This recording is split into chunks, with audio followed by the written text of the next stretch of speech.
आपने कापूस में एक बीज का नाम सुना होगा ना, BT cotton, BT cotton, BT cotton. ये बीटी कॉटन पेटेंटेड सीड है और इसी तरह से हमारे देश के बाजार में आया। परिणाम क्या हुआ कि जो सामान्य रूप से कॉटन का बीज हमें मिलता था, अभी वो 10 पट, 15 पट, 20 पट, 25 पट, 30 पट महंगा हो गया बीटी कॉटन के नाम। और अब ये जो मल्टीनेशनल बीज बेचते हैं बीटी कॉटन का, तो वो क्या कहते हैं? वो कहते हैं कि कॉटन के बीज में जंतु बहुत लगते हैं, कीट बहुत लगते हैं, हमने बीटी कॉटन ऐसा बीज बनाया जिसमें जंतु ही नहीं लगेगा, कीट ही नहीं लगेगा। मतलब उस बीज को इतना जहरीला कर दिया कि उसमें कोई जंतु और कीट नहीं आएगा। और वो जहरीला बीज जब आप खेत में डालेंगे और खेत में से उसका कॉटन उत्पन्न होगा और गलती से आपकी गाय और भैंस उस खेत में चली गई, तो वो तुरंत वहीं बैठ जाएगी और 2-3 दिन के बाद वो वहीं मर जाएगी, उठकर नहीं आ सकती। मैं संपूर्ण भारत देश में प्रवास करता हूं। पिछले साल में हरियाणा और पंजाब में 1 महीने के प्रवास पे था। तो हरियाणा में और पंजाब में मैंने 2 जिले देखे, एक जालंधर जिला देखा पंजाब में और हरियाणा में पानीपत।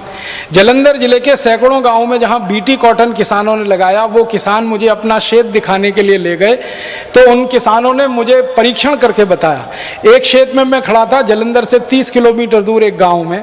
एक शेतकरी आया, उसने कहा देखो ये कितना जहरीला बीज है बीटी कॉटन का। फसल खड़ी हुई थी, उस खेत में उसने मार मार के जबरदस्ती से एक भैंस को अंदर डाल दिया खेत में।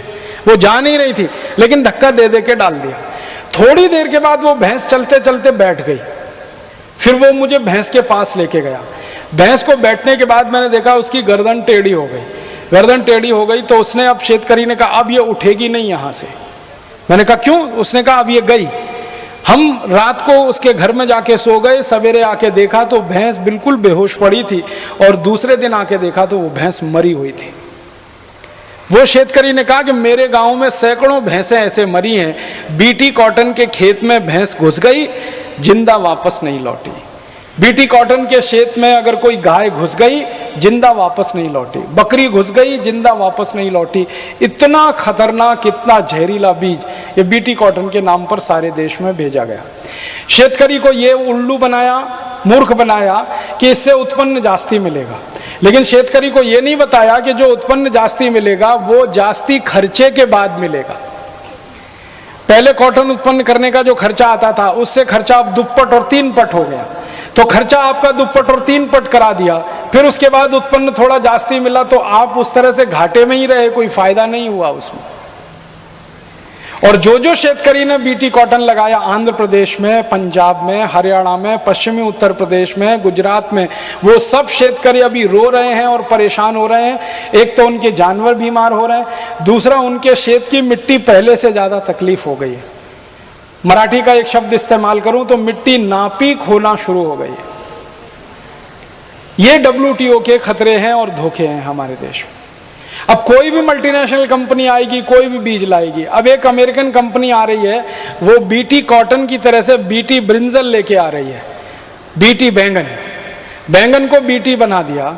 अब वो बैंगन बाजार में आएगा, आप शेतकरी अपने गांव में खेत में उसे लगाएंगे, माटी आपकी नापीक होगी और वो बैंगन आपने गलती से खा लिया भाजी पाले के रूप में, सब्जी के रूप में, तो आपका शरीर भी नापीक हो जाए। दुनिया के जिन देशों में बीटी ब्रिंजल को बैन किया गया, वहां के लोगों का कहना है और वैज्ञानिकों का कहना है कि जो देश में बीटी ब्रिंजल चला, नपुंसकता सबसे ज्यादा बढ़ी। लोगों ने जिसने भी खाया नपुंसकता बढ़ी। और फिर बीटी टमाटर लाने की बात कर रहे हैं, फिर बीटी पटेटो माने बीटी बटाटा लाने की बात कर रहे हैं। तो बीटी बनाकर सारे भाजी पाले को हिंदुस्तान में लाने की तैयारी बहुत सारे मल्टीनेशनल्स कर रहे हैं। तो एक तरफ शेतकरी समाज को तकलीफ, हमारी माटी को नापीक बनाने की साजिश या षड्यंत्र, और दूसरी तरफ खेत का जो उत्पन्न बढ़े उससे भी ज्यादा उसका खर्चा बढ़े। हमारे देश में ये चल रहा है। और एक छोटी सी आखिरी बात और कहता हूं कि WTO जब से आया 1995 से, तब से मैंने भाव देखना शुरू किया। एक साल का भाव मैंने इकट्ठा किया। WTO 1995 में 1 जनवरी से शुरू हुआ। हमारे देश में यूरिया और DAP का भाव बढ़ना शुरू हो गया WTO के बाद। 1995 के आंकड़े बताता हूं। 1994 दिसंबर तक हमारे देश में 50 किलो यूरिया था 70 रुपए का। 70 रुपीज पर बैग, 50 किलो का यूरिया का बैग 70 रुपए का।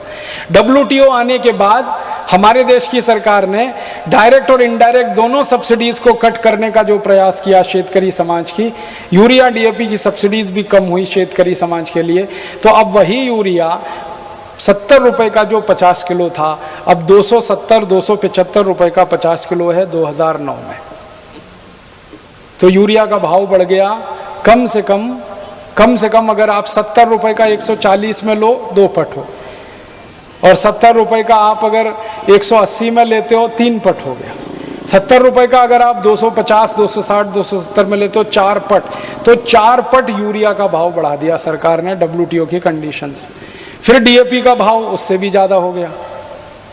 DAP तो करीब 8 से 9 पट महंगा हो गया। जब WTO लागू हुआ था हमारे देश में, तो 1 लीटर डीजल था 17 रुपए 35 पैसे का, अब 1 लीटर डीजल है 35 रुपए का। माने डीजल का भाव दुप्पट हो गया WTO के आने के बाद। अब शेतकरी जो सबसे ज्यादा वापरता है वो यूरिया, दूसरे नंबर पर DAP, तीसरे नंबर पर डीजल। तो यूरिया, DAP, डीजल जो शेतकरी का सबसे जास्ती खर्चा है, वही 4 पट, 8 से 10 पट और दुप्पट महंगा हो।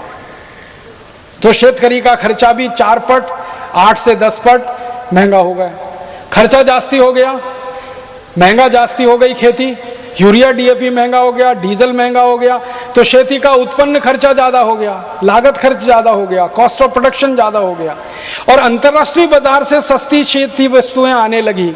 मैंने आपसे कहा WTO की कंडीशन पहले ऐसी थी, मैंने पहले WTO नहीं था तो बाहर से आने वाले शेत उत्पन्न पर हम टैक्स लगा के उसको महंगा बनाते थे।